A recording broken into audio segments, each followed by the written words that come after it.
మామూలుగా ఒక అమ్మాయి కానీ హీరో కానీ హీరోయిన్ కానీ ఇలాంటి బోల్డ్ సీన్స్ ఉన్నప్పుడు నిజంగా యాక్టింగే చేస్తారా?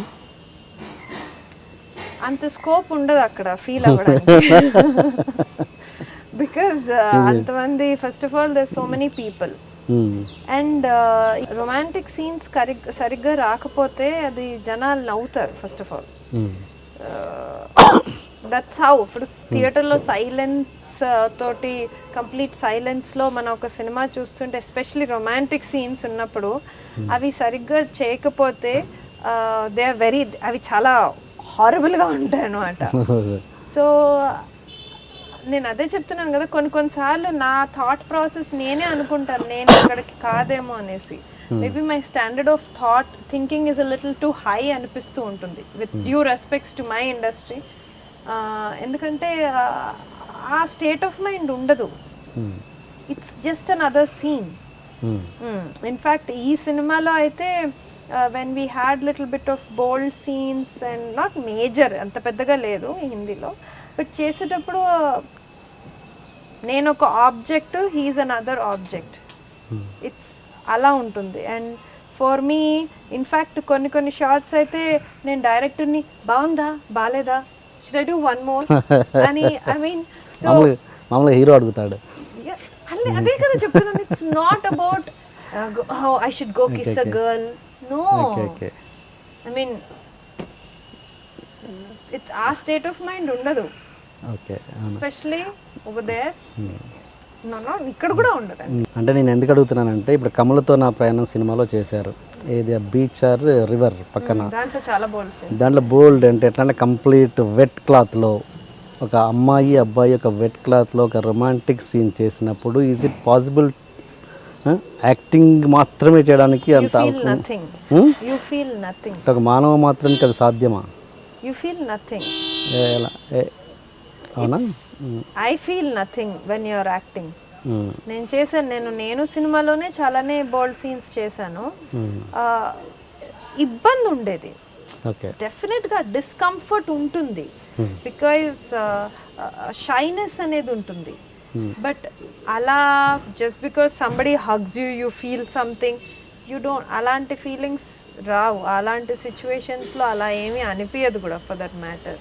సో ఇన్ఫ్యాక్ట్ శివాజీ ఆయనతో వర్క్ చేసేటప్పుడు వీ యూస్ టు కంపోజ్, ఎందుకంటే ఒక షాట్లో ఓకే అవ్వాలి. అక్కడ ఇబ్బంది ఏంటి అంటే అది మేము పబ్లిక్ ఉంటాం, ఓపెన్ ఏరియాస్లో ఆ బోల్డ్ సీన్స్ చేయాలి. ఎందుకంటే ఆ అమ్మాయి పాత్ర ఒక ప్రాస్టిట్యూట్ పాత్ర. సో ఒక ప్రాస్టిట్యూట్ అయ్యి నువ్వు ఒక ట్రెడిషనల్ అమ్మాయి లాగా చూపించాలి అంటే కుదరదు. సో ఒక ప్రాస్టిట్యూట్ పాత్ర అంటే దాంట్లో ఒక బోల్డ్నెస్ ఉండాలి, వల్గారిటీ ఉండకూడదు మళ్ళీ.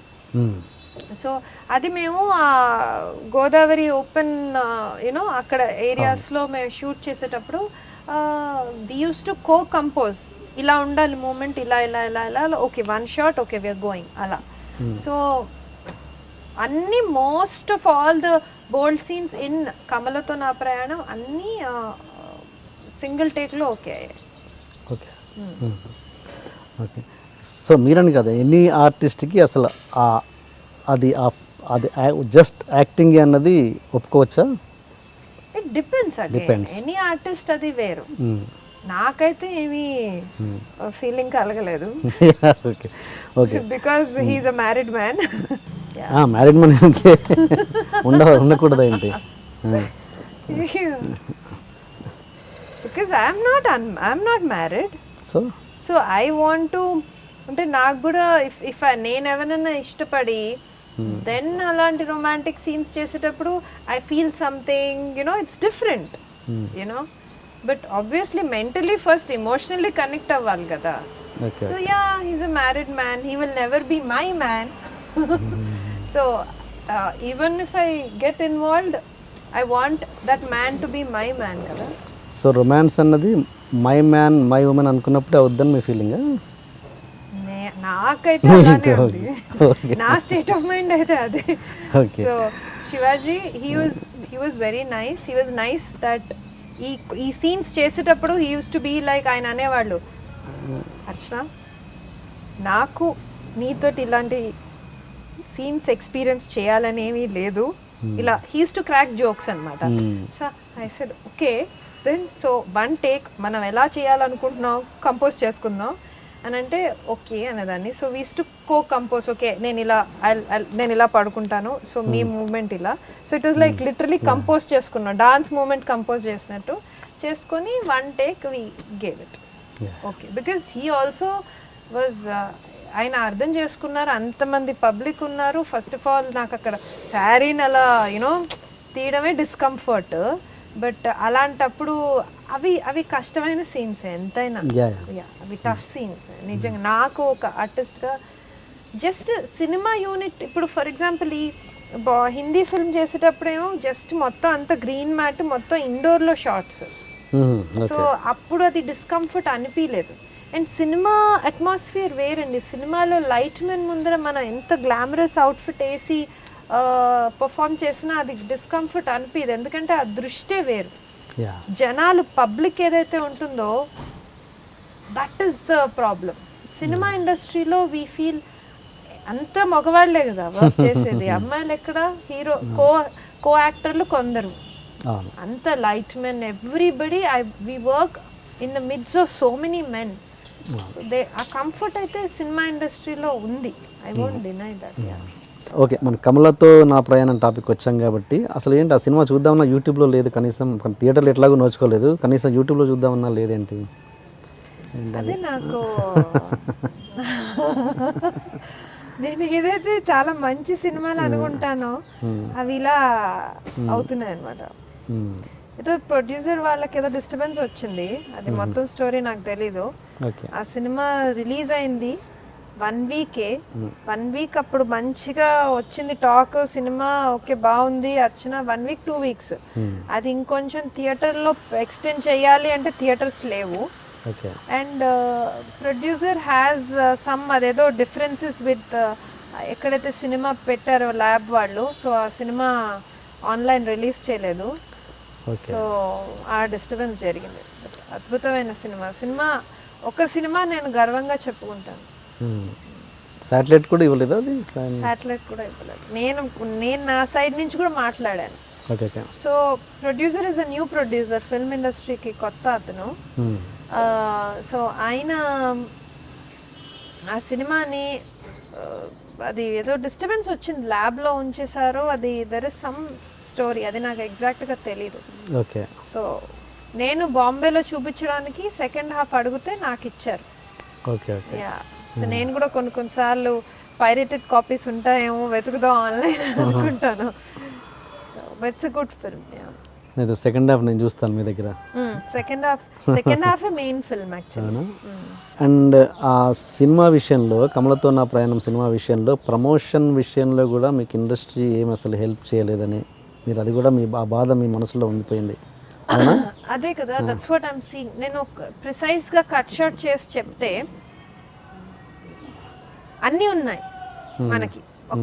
ఒక ఎగ్జాంపుల్ ఇస్తాను. మంచి ఇల్లు ఉంది, మంచి పేరెంట్స్ ఉన్నారు, కానీ వార్మ్త్ లేదు, ఎఫెక్షన్ లేదు. ఎలా ఉంటుంది మనిషి?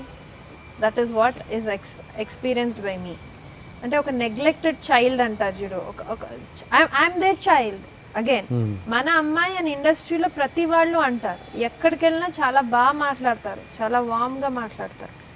అర్చన మన అమ్మాయి. అండ్ నిజం చెప్పాలి అంటే ఈ మన తెలుగు ఇండస్ట్రీలో బయట నుంచి ఎంతోమంది వస్తారు, చాలా స్ట్రగుల్ అవుతారు, కొన్ని సినిమాలు చేస్తారు, వెళ్ళిపోతారు. కానీ ఇన్నేళ్ళు నేను ఇన్ని సినిమాలు చేశాను, ఒక క్రెడిట్ కూడా ఉంది నా ఇండస్ట్రీకి. నా ఇండస్ట్రీ మనుషులు కూడా నాకున్నారు, బట్ నన్ను ఫుల్ ఫ్లెజ్డ్గా ఎంబ్రేస్ చేయట్లేదు. ఇప్పుడు మన ఇంట్లో మన పేరెంట్స్ ప్రేమ చూపించకుండా నెగ్లెక్టెడ్ చైల్డ్ ట్రీట్మెంట్ ఇస్తే ఎలా ఉంటుంది? That is exactly. ఇప్పుడు నాకు బాంబేలో పేరున్నది తెలుగు వాళ్ళని, తెలుగు వాళ్ళ వల్లనే, తెలుగు ఇండస్ట్రీ వల్లనే.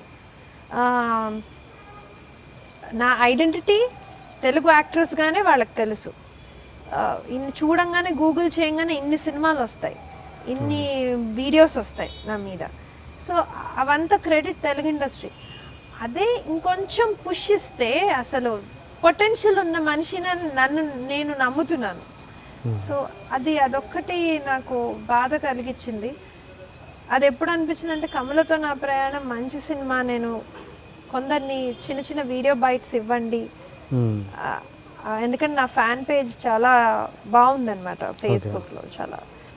సో నేను పర్సనల్గా నాకు మీడియా నుంచి చాలా మంచి సపోర్ట్. అగైన్ నేను పర్సనల్గా ఫోన్ చేసి ఒక ప్రొడ్యూసర్ లాగా నేను పర్సనల్గా ఫోన్లు చేసి ఇది ప్రమోట్ చేయండి అది అంటే నాకు డెఫినెట్గా పక్క మీడియా నుంచి వచ్చింది. బట్ ఇండస్ట్రీలో పెద్దవాళ్ళు నాకు కొందరు ఇచ్చిండుంటే ఆ వీడియో బైట్స్ అది నాకు చాలా హెల్ప్ఫుల్ అయ్యేది. It would have helped me theatres పరంగా కానివ్వండి.